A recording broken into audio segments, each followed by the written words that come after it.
cosec theta is equal to 1। ठीक है, similarly इसको भी कर सकते हैं, cosec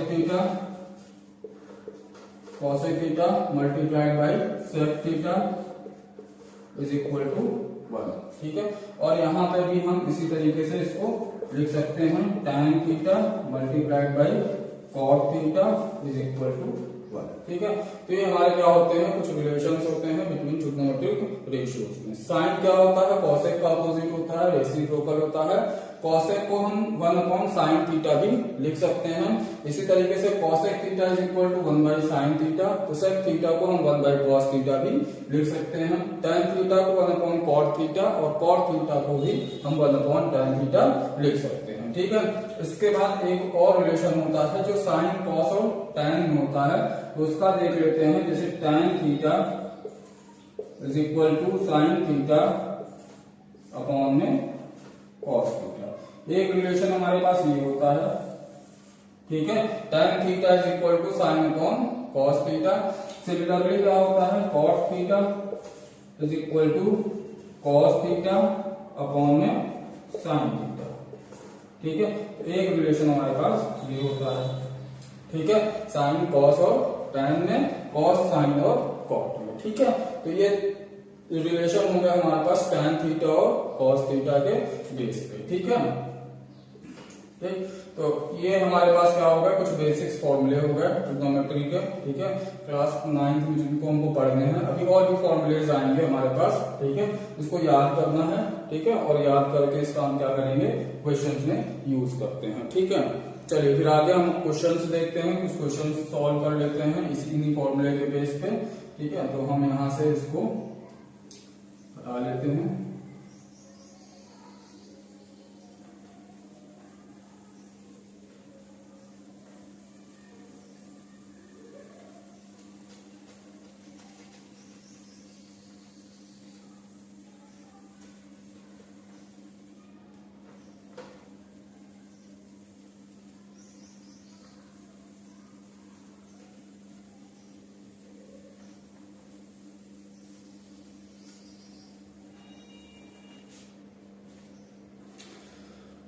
चलिए, तो क्वेश्चन नंबर 1 देखते हैं। यहाँ पे हमारे पास क्वेश्चन नंबर 1 क्या कहता है। ठीक है, in a triangle, in a right angle triangle A B C, ठीक है, where angle B is equal to 90 degree. ठीक है, एंगल बी जो है वो हमारे पास 90 डिग्री दे रखा है, और इसके बाद हमारे पास दे रखा है, मान लेते हैं ए बी साइड दिया हुआ है 4 सेंटीमीटर। Okay, 4 centimetre. बी और सी साइड दे रखा है, बी सी साइड दे रखी है हमारे पास 3 सेंटीमीटर। ठीक है, ठीक, इसके बाद हमसे पूछ रहा है फाइंड ऑल ट्रिग्नोमेट्रिक रेशियोज। ठीक है, ये हमारे पास एक क्वेश्चन दे रखा है, सिंपल सोल्यूशन है। In triangle ABC, angle B जो है वो 90 डिग्री हमको बता दिया है, ए बी जो है वो 4 सेंटीमीटर 4 सेंटीमीटर हमको ये बता दिया है। ठीक है, और बी सी जो है वो हमारा 3 सेंटीमीटर ये हमको बता दिया। हमसे कह रहा है find all the trigonometric ratios. Okay, तो चलिए इसको सॉल्व करना शुरू करते हैं। ठीक है, सिंपल सोल्यूशन है, इसका सोल्यूशन देखते हैं कैसे होगा।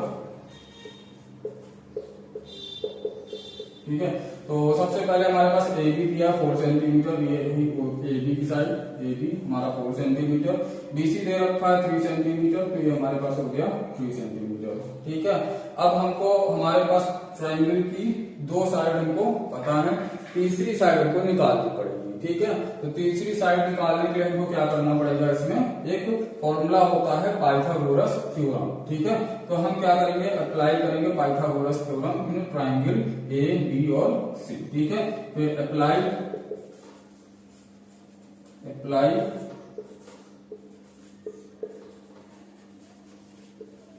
Pythagoras in triangle A B C. ठीक है, apply Pythagoras in triangle A B C. तो पाइथागोरस थ्योरम से क्या कहती है कि जो हमारे पास हाइपोटेन्यूज होती है, ठीक है, पाइथागोरस थ्योरम से ये कहती है जो हमारे पास हाइपोटेन्यूज होती है इसका स्क्वायर, ठीक है, इज इक्वल टू, ठीक है, इज इक्वल टू परपेंडिकुलर का स्क्वायर प्लस बेस का स्क्वायर। ये हमारे पास पाइथागोरस थ्योरम से ये कहता है कि हाइपोटेन्यूज का स्क्वायर, ठीक है, इज इक्वल टू परपेंडिकुलर का स्क्वायर प्लस बेस का स्क्वायर, ठीक है। इसके बाद हम यही फॉर्मूला, यही जो है थ्योरम यहाँ पे अप्लाई करते हैं तो हमारे पास क्या मिलेगा, ए सी का square is equal to A B का स्क्वायर प्लस ए बी का स्क्वायर बी सी का स्क्वायर, ठीक है, ये हो गया। तो ए सी हमको नहीं पता है तो ए सी की वैल्यू हमको निकालनी है, we will find A C. A C is equal to हो जाएगा, ए बी हमको पता है, दे रखा है 4 सेंटीमीटर यानी 4 का स्क्वायर प्लस बी सी दे रखा है हमारे पास 3 सेंटीमीटर यानी 3 का स्क्वायर, ठीक है।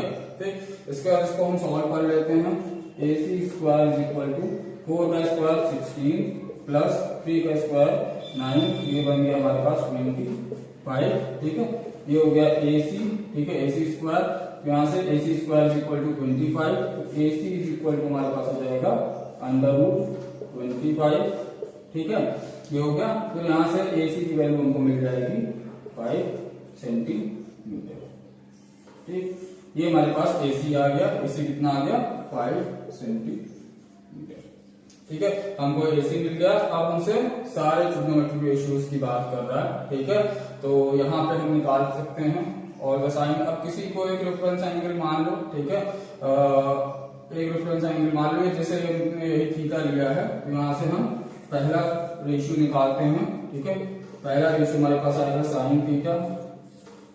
Sign theta is equal to क्या होता है, फॉर्मूला हमारे पास दे रखा है परपेंडिकुलर अपॉन हाइपोटेन्यूज, ठीक है, ये परपेंडिकुलर अपॉन हाइपोटेन्यूज, ठीक है।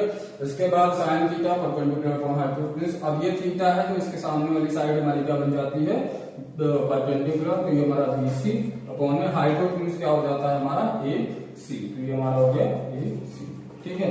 तो यहाँ से BC कितना हमारे पास 3 सेंटीमीटर, तो 3 अपॉन में AC कितना है 5, 3/5, पहला हो गया। इसी तरीके से दूसरा अगर हमसे पूछे तो cos theta is equal to क्या होता है बेस अपॉन हाइपोटेन्यूज, ठीक है, तो बेस हमारे पास क्या हो गया AB, बेस हमारे पास हो गया AB अपॉन में बेस हो गया AB और हाइपोटेन्यूज हमारी हो गई AC, ये हो गया AC, ठीक है। तो बेस कितना हमारे पास 4 सेंटीमीटर, ये हो जाएगा 4/5, ठीक है, ये हो गया। इसके बाद अगला हमारे पास आता है, अगला रेशियो है हमारे पास tan theta, tan theta is equal to क्या होता है हमारे पास परपेंडिकुलर अपॉन बेस, परपेंडिकुलर कितना है हमारे पास, परपेंडिकुलर हो गया 3 सेंटीमीटर यानी हम इसको बोल रहे हैं परपेंडिकुलर BC को, और बेस हमारा हो गया AB को, ठीक है। यहाँ से BC की वैल्यू कितनी है 3 सेंटीमीटर, 3 अपॉन में AB कितना दे रखा 4 सेंटीमीटर, तो हमारा 3/4, ठीक है, ये हो गया। फिर चौथा रेशियो निकाल लेते हैं, चौथा हमारे पास cot theta, cot theta is equal to हमारे पास क्या होता है बेस अपॉन परपेंडिकुलर, तो बेस अपॉन परपेंडिकुलर, ठीक है, बेस अपॉन परपेंडिकुलर, बेस कितना है हमारा AB, तो ये हो गया AB अपॉन परपेंडिकुलर कितना हमारा BC, तो हो गया BC इज इक्वल टू 4/, ठीक है, ये हो गया, ठीक। इसी तरीके से हम cosec थीटा भी निकाल लेंगे या sec थीटा पहले निकाल लेते हैं, sec थीटा, ठीक है, फिर उसके बाद 6 वाला हमारे पास cosec थीटा, ठीक है। अच्छा, मैंने एक रिलेशन भी बताया था कि sec थीटा जो होता है वो cosec थीटा का cos थीटा का रेसिप्रोकल होता है, मैंने बताया था ना, cos theta is equal to 1/sec theta. देखो इसका भी हम यहाँ पे यूज कर लेते हैं, हमको बार बार ये सब करने की जरूरत नहीं पड़ेगी। यहाँ से अगर हम sec थीटा की वैल्यू निकालें तो sec theta is equal to क्या हो जाएगा 1/cos थीटा, ठीक है, यानी cos थीटा का रेसिप्रोकल करते हैं तो हमको sec थीटा मिल जाएगा, ये sec थीटा ये cos थीटा की वैल्यू 4/5 है, इसका रेसिप्रोकल कर दो तो ये हो जाएगा 5/4, ठीक है। इसी तरीके से cosec थीटा sin थीटा का रेसिप्रोकल होता है, तो इसकी वैल्यू 3/5 है, इसका रेसिप्रोकल कर दे तो 5/3, ठीक है। तो ये हमारे पास सारे के सारे क्या होगा ट्रिग्नोमेट्रिक रेशियोज मिल गया। ठीक है, सबको समझ में आया यहाँ तक? ठीक है, तो इस तरीके से कुछ सिंपल क्वेश्चन, पहला क्वेश्चन था, काफी सिंपल क्वेश्चन होता है इसमें ट्रिग्नोमेट्री में। ठीक है, ठीक।